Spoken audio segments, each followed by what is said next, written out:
Welcome to the Fashion Lab. Today we're going to be looking at InDesign. I have a quick couple of little tips for you this morning. So the first thing we're going to do is get our type tool over here in the toolbar. We're going to click and drag and create a text box. I want to see what it's going to look like with text, so we're going to come up to type and come down to the second bottom one, which is fill with placeholder text. Now we've got a box with text in it. I'm going to change over to my selection tool, and I'm going to make sure I click out of that text box so it's not selection, because I want to now place, which is Control D.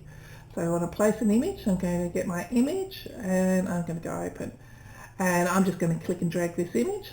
Now you can see that this image, it doesn't look like it's very high resolution, but if I was to right mouse click and go performance, display performance, go down to high thing, it would bring it in at a high quality. We don't want to be working at that because it slows our program down, so we just want that quick preview mode. Okay, with this text box, with this illustration selected, we want to now make sure that it sits behind. We could have dragged it in the first place and then done the text box, and it would have automatically been behind, so that would have been my workflow. But I needed you to see that there is white space in here that we can't see around, so I'm going to go arrange, center back. So that was right mouse click, arrange, center back.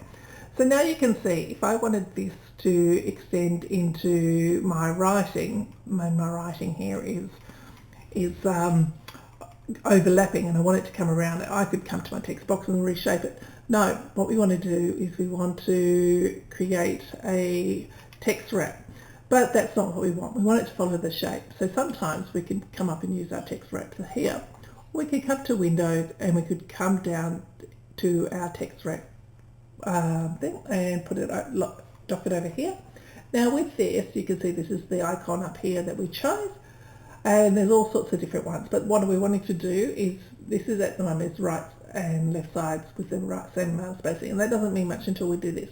I want to click on Detect Edges. So if you've done a fashion illustration or a logo and you're wanting writing to come around it, you can click on Detect Edges.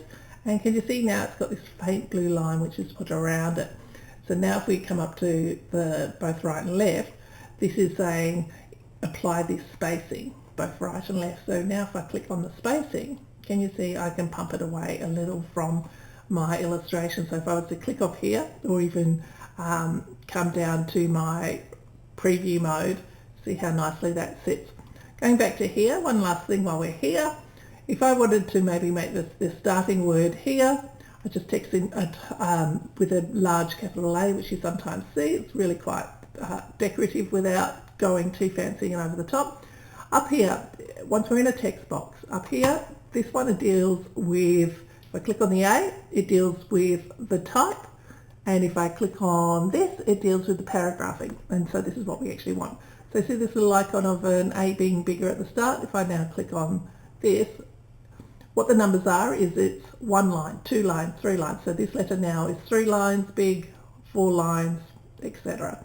And so that now, if I was to click off that and we were to go to preview, see how the page is now quite an intriguing page, quite simply. So I hope you enjoyed our Fashion Lab today, looking at InDesign, which is important for our lookbooks. I'd like you to go and have a play with that. Lots of fun. Bye guys.